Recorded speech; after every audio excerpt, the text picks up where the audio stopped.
Hi అండి, అందరికీ నమస్తే.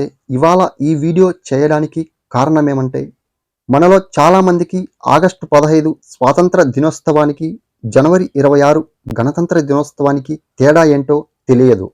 ఆగస్టు 15న స్వాతంత్ర దినోత్సవమని, జనవరి 26న గణతంత్ర దినోత్సవమని మన అందరికీ తెలిసిందే.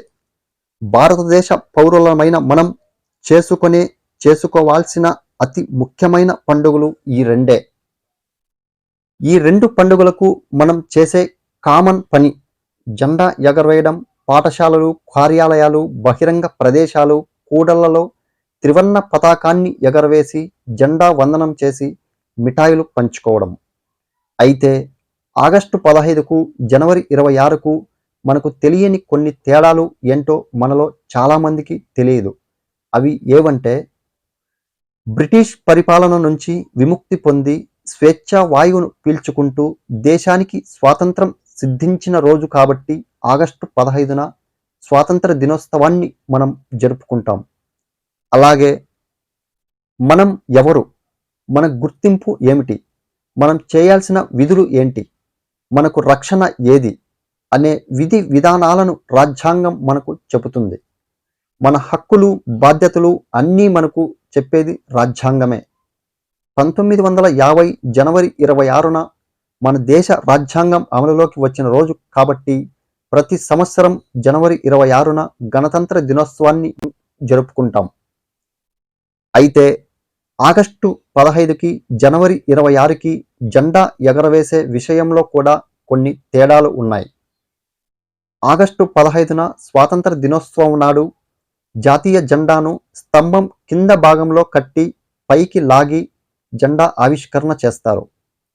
1947 ఆగస్టు 15న మొదటి స్వాతంత్ర దినోత్సవం రోజున బ్రిటిష్ పాలకుల జెండాను కిందకు దింపుతూ సగర్వంగా మన దేశ జాతీయ జెండాను పైకి లాగుతారు. ఇది కొత్త దేశ ఆవిర్భావానికి ప్రతీకగా నిలుస్తుంది. దీనిని ఫ్లాగ్ హోస్టింగ్ అంటారు. బ్రిటిష్ పాలన నుంచి దేశానికి స్వాతంత్రం పొందిన చారిత్రాత్మక ఘట్టానికి గుర్తుగా అలా చేస్తారు. గణతంత్ర దినోత్సవం రోజున త్రివర్ణ పతాకాన్ని పై భాగంలో కట్టి పైకి లాగకుండా విప్పుతారు. అంటే దేశం ఆల్రెడీ స్వతంత్రంగా ఉందని అర్థం. దీనిని ఫ్లాగ్ అన్ఫోర్లింగ్ అంటారు. స్వాతంత్ర దినోత్సవం రోజున దేశ పౌరుల ప్రతినిధి భారత పార్లమెంటుకు ప్రజలచే నేరుగా ఎన్నికైన దేశ ప్రధాని స్వాతంత్ర దినోత్సవం రోజున జాతీయ జెండాను ఎగరవేస్తారు. అలాగే స్వాతంత్రం వచ్చిన సమయంలో భారత రాజ్యాంగం అమలులోకి రాలేదు. అప్పటికి రాజ్యాంగ అధిపతి అయిన రాష్ట్రపతి పదవి చేపట్టలేదు.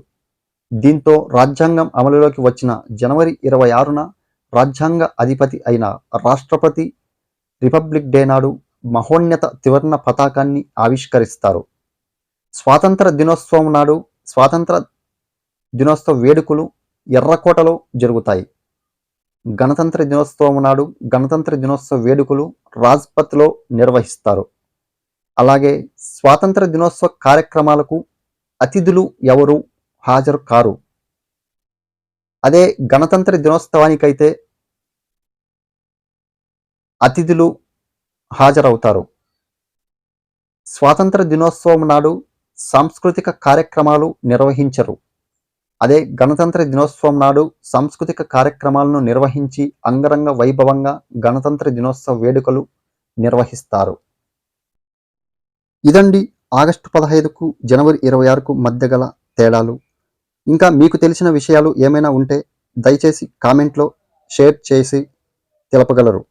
ఈ వీడియో కనుక మీకు నచ్చినట్లయితే దయచేసి వీడియోను లైక్ చేసి, షేర్ చేసి, మా ఛానల్ను సబ్స్క్రైబ్ చేసి సపోర్ట్ చేయండి. జై హింద్, జై భారత్.